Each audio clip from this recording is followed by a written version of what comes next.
Hello বন্ধুরা, চলে এলাম আবার নতুন রেসিপি নিয়ে। তো আমি আজকে বানাবো বিচি কলার রেসিপি। তোমরা দেখতে পাচ্ছ বিচি কলাটা।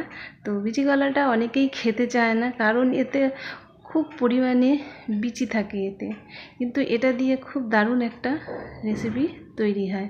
তো সেটাই আজকে আমি তোমাদেরকে দেখাবো, খুবই সহজে বানানো যায়। তো তার জন্য আমি কলাগুলোকে সব কেটে নিচ্ছি।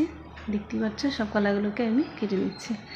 তো এই দেখো, এবার কেটে নিয়েছি। এবার দেখো বিচিগুলো, এটাতে কত পরিমাণে বিচি থাকে দেখতে পাচ্ছ। তো এইভাবে আমি সব কলাগুলোকে কেটে নেব। কাঁচা কলার চোচা যে আছে সেটা মানে বাটা করে খাওয়া যায়, কিন্তু এই বিচি কলার চোচা খাওয়া যায় না। তো এই দেখো আমি সব কলাগুলোকে কেটে নিয়েছি। এবার আমি এটা সেদ্ধ করে নেব। তো এটা বানাবার জন্য কি লাগবে চলো দেখাই। তো এটা বানাবার জন্য আমি এখানে নিয়েছি রসুন বাটা, আদা বাটা, শুকনো লঙ্কার গুঁড়ো, ধনিয়া পাউডার আর গোলমরিচ। আর নিয়েছি এখানে 2 বা 3টে টমেটো দিতে পারো। আমি এখানে 2টো টমেটো দিয়েছি। তো এবার চলো, সেদ্ধ হয়ে গেছে, এবার নামিয়ে নিই। তো কলাগুলো ঠান্ডা হয়ে যাওয়ার পর বিচিগুলোকে বের করে নিতে হবে।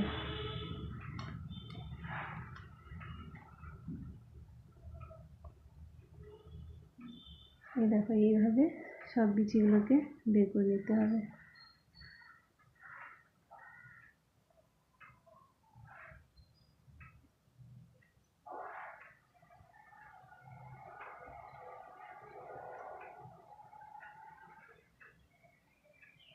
খুব একটা সময় লাগবে না,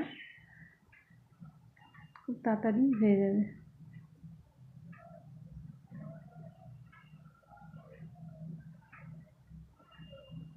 দেখো সব বিচিগুলোকে এবার ছাড়িয়ে নিয়েছি।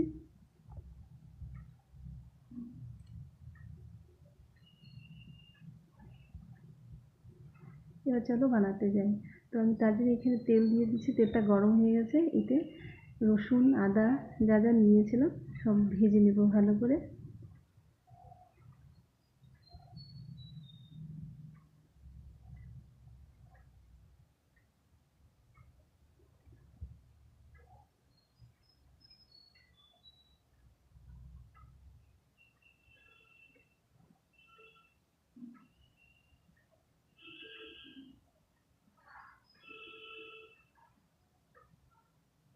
তারপর এই মশলাগুলোকে আর টমেটোটাকে দিয়ে আবার ভালো করে ভেজে নিতে হবে।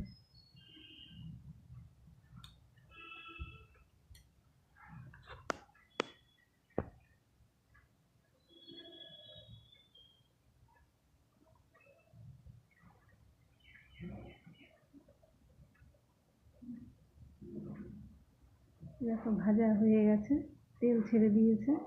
এরপর আমি হলুদ দেব আর আন্দাজ মতন লবণ দেব, দিয়ে আবার ভালো করে ভেজে দিতে হবে। তারপর কলাটা যে আমি ছুলে মানে এই করে রেখেছি ছাড়িয়ে, এবার এর মধ্যে কলাটা দিয়ে দেবো।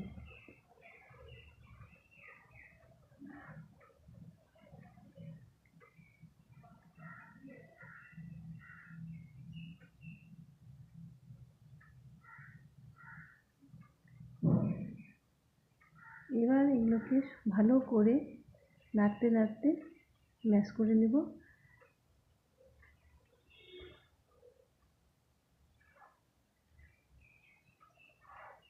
এইভাবে আমার রেসিপিটা তৈরি হয়ে গেল। তো ভিডিওটি যদি তোমাদের ভালো লেগে থাকে তো অবশ্যই একটা সাবস্ক্রাইব করে দেবে, কমেন্ট করে দেবে আর শেয়ার করে দেবে। আর স্কিপ না করে পুরো ভিডিওটা দেখো, তোমাদের অবশ্যই ভালো লাগবে। আর যদি কেউ না খেয়ে থাকো এই কলা বিচি মানে বিচি কলার রেসিপিটা, তাহলে অবশ্যই একবার বানিয়ে দেখবে, খেতে খুবই ভালো লাগবে। তারপর হয়ে যাওয়ার পর এতে একটু ঘি দিয়ে দেবে, তাহলে আরও ভালো লাগবে। টাটা।